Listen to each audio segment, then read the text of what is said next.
I never believed in miracles until the day I met him. They called him Shadow, a name that fit almost too perfectly, because that's what he was when I first saw him. A quiet silhouette standing at the far edge of a dusty auction yard, half hidden behind the rusted rails, unseen and unwanted. The air was thick with the smell of hay, sweat, and despair. Horses shuffled nervously. Auctioneers shouted numbers like bullets, and somewhere in that chaos, I heard the sound of slow, labored breathing. It came from him. When I stepped closer, my heart stopped.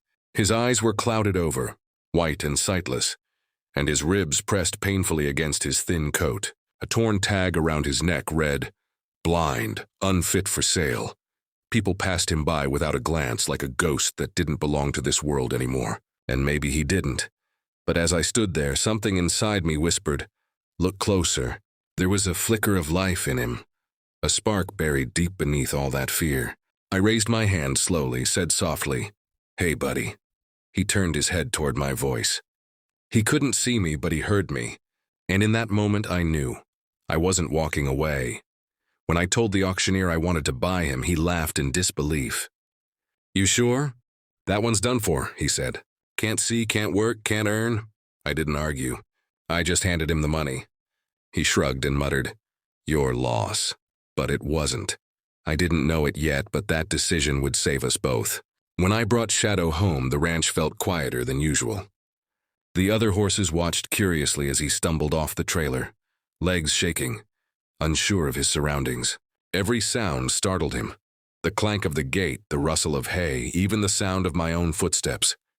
I tied a small bell to my boot so he could follow me by sound, and slowly, carefully, we began to learn each other's rhythm. Every day I'd lead him through the paddock, step by step, describing everything we passed. "That's the big oak tree, Shadow," I'd say. "That smell is fresh alfalfa." At first he walked like the ground might disappear beneath him, trembling, hesitant. But over time his steps grew steadier, his breathing calmer. And somewhere between those long walks and quiet talks, the silence in my own life began to soften too. See, I wasn't saving him out of kindness alone. I was saving him because I needed saving too. A year before that day, I'd lost my son in a car accident.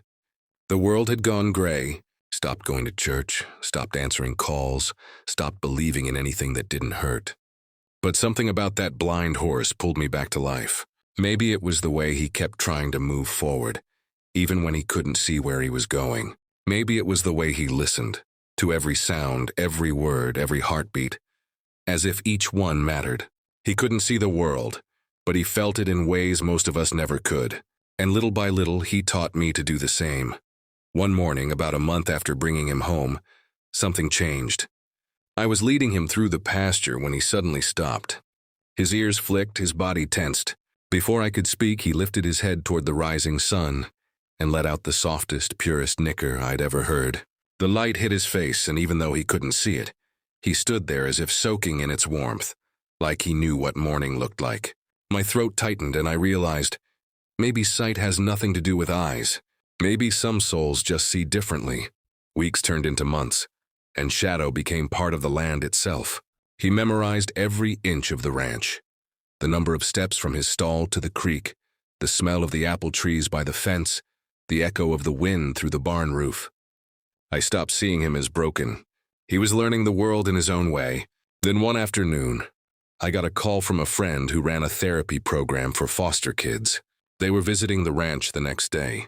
Among them was a little girl named Lily, 8 years old, tiny as a bird, with eyes full of storms. She hadn't spoken a word since her parents gave her up. When she arrived, she stayed behind the group, hugging a worn-out stuffed rabbit, silent. I was about to guide her toward the barn when Shadow did something unexpected. He lifted his head and turned toward her, ears twitching as if he could hear her sadness. She froze. For a moment, they just stood there, breathing the same air. Then quietly, she took a small step forward. I held my breath as she whispered her first word in months, "Hi." From that day on, Lily came to the ranch every weekend.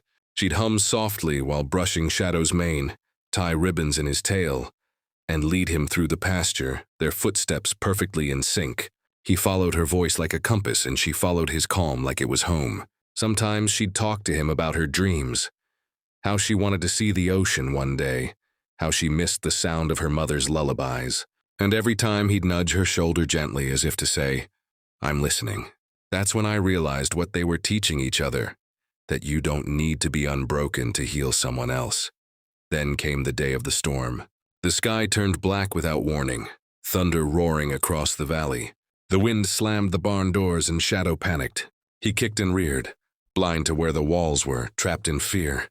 I tried to reach him, but he wouldn't hear my voice over the storm. And then I saw her, Lily, running through the rain. "Lily, stop!" I shouted, but she didn't. She ran straight into the barn, lightning flashing behind her, and grabbed Shadow's halter with both hands. "It's okay," she whispered, her voice shaking but steady. "It's just noise." He froze. The storm kept raging outside, but inside that barn, time stopped. I watched as his trembling slowed, his head lowered, and he pressed his muzzle into her chest. She wrapped her arms around his neck, and for the first time in a long time, I saw real peace. After that night, nothing was the same. Lily began to speak again, to her foster parents, to teachers, to me. She told them about her blind horse who wasn't really blind. Shadow, too, changed. He became gentler, calmer, almost proud.